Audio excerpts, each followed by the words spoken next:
looks like the stiles are all specified at 4 inches. The rails are roughly 5 inches. You'll make that determination. So we're back looking at the rough sawn material. You had said in an earlier video that you didn't want to mill the material for the drawer fronts and doors at the same time you prepared the face frame material in case there were some changes. So let's pick up at that point and tell us what you're on to now. Well, I'm getting ready to joint and size the material for my rails and drawer fronts. That's what these two pieces are here. They look pretty rough. Where would you begin with that? Well, in this instance, I want to eyeball the piece and see how it's crowned. Crowned meaning a hump or a bow in it. And when I look at these two pieces, my crown is on this edge. So which means my board is going like this. I see. And I want to run it through the jointer with the crown up, and there's a reason for that. Now what's the objective in jointing one side first? Well, I need to true one side so I can rip it on the table saw against the fence. Okay. The reason why I want the crown up is because now I have two low points. If I jointed the board with the crown down, it's just going to keep rocking as I go over the jointer. If I joint it with the crown up and the 2 points down, I will run about a foot of this edge over the blade 3 or 4 times to flatten it out. And then when I push it all the way through, it will clear this end and flatten it out as I come off the jointer. If I didn't do that, when the piece got off the end of the jointer, it would fall down and then it would bring it off the blade and I wouldn't get anywhere with it. Okay. So I'll demonstrate how I'll do that. Okay, I set the jointer for about 1/16 of an inch. I want to take, I don't want to be here all day doing one end, so I'll go 3 or 4 times over this one end. I'll show you how I do that.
I don't want to run it through the planer yet because I need this one edge flat so I can rip the width I need.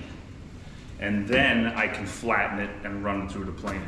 Basically at that point you have the same process as what you showed us previously for the face frame material. But you can see how I hit that front edge 3 or 4 times. This way it takes the high spot out of the wood and it lets the blade cut the rest of it. All right, got it. So this rough material for my drawer fronts and my top rails of my doors is 8 inches right now. I'm going to rough rip it to 6 inches because 8 inches is a little too wide to flatten on my jointer, so that's the reason I'm doing that. So 6 inches puts you in the range of your final dimension that you know is going to be a little bit less than that. Yeah. Alrighty?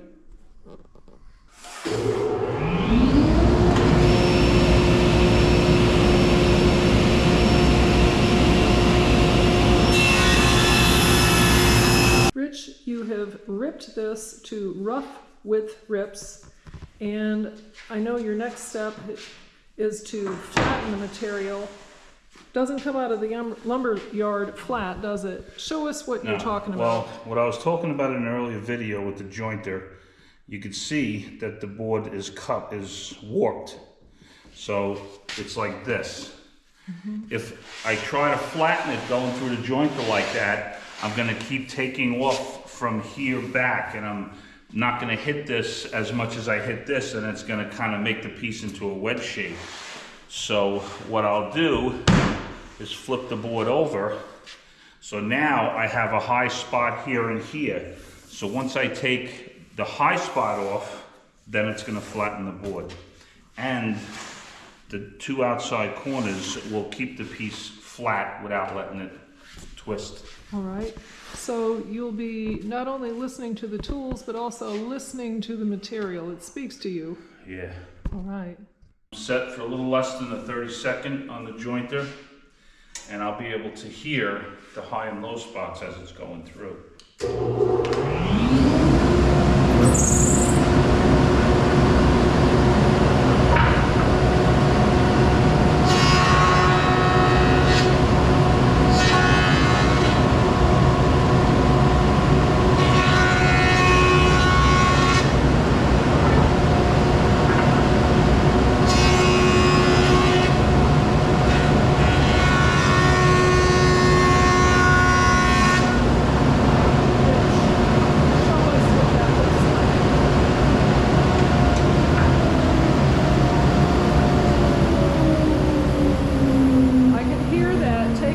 At the beginning and the end, but show us what that looks like when we examine the material. Oh wow, look at that. You can see where the blade was hitting and where it was missing, and that's because it's bowed up like that. So when that piece of lumber was speaking to you, it was speaking the truth, it turns out. Yeah.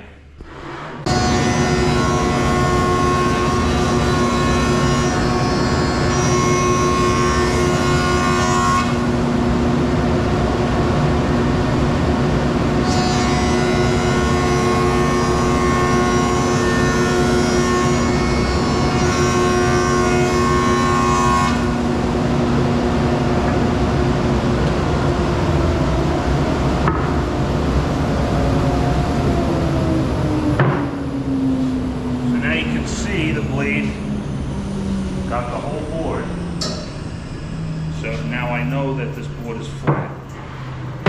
So now I can run it through the planer with the rough side up, and it's going to plane it to the thickness I want consistently. I see. Rich, talk to us again about the way you have the cupping of the material with the concave cupped side facing down on the platform of the jointer. Well, the cupping is up like this, the convex. So what that does, it gives me two long points on the other side of the board, which support the board and keep it from rocking. If I would go through the jointer this way, you can see what happens. Yes. And you're never going to get a consistent cut. All right. Thanks for illustrating that. Well, Chief, we find ourselves back at the thickness planer again. And you ultimately want to take this down to what thickness? 3/4. All right.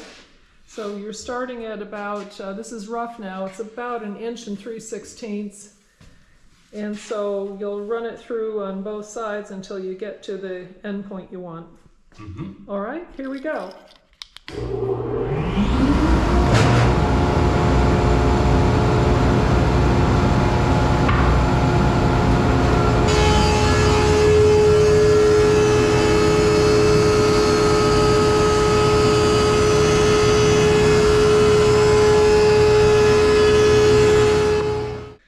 So you've planed your material to 3/4 inch, you got everything cleaned up, uniform thickness, and you're setting up for something else. Tell us. Well, I'm jointing one edge, and I just want to keep it 90 degrees to the fence, because if you're jointing a long piece, it could kind of slide out on you. So. All right, and you're using your trusty magnetic mag switch featherboards again. It's really the only type of featherboard you can use on the jointer. Yeah, and if you'd like to get them, you know, go to the website, apply for a loan, and you might be able to afford them. Yeah, you say this is one of the most highly compensated carpenters in North America, if Well, not the world. they're about $100 a piece, believe it or not. But you think a good investment though, yeah? Well, for certain tools, yeah. Okay. So.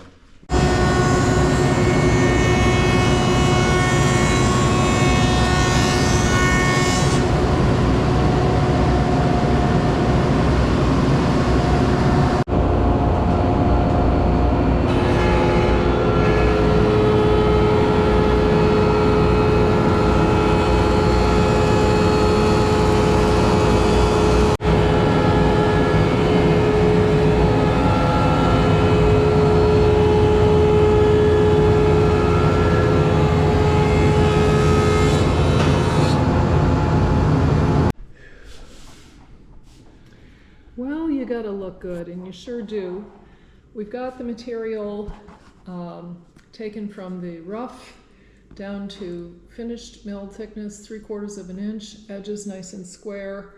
And you've got the style material here on the right, these two sections on the right, milled down to 4 1/16. You want to end up at 4 inches exactly. You'll explain that extra 1/16 of an inch tomorrow. And then you've got your horizontal material for the drawer fronts and rails for the cabinet doors, right at about 6 inches. That'll be taken down a little bit narrower, but you don't know exactly what you need yet. We'll learn more about that tomorrow. So how would you sum up today, and what will we expect in the next video, Rich? Continue to continue. Okay, so tomorrow you'll be at the router table primarily, and you'll be showing us your magic in fitting the doors and drawer fronts within the face frame. Remember, tricks are for magicians, techniques are for carpenters. Outstanding. Well, we look forward to seeing you again. Thank you.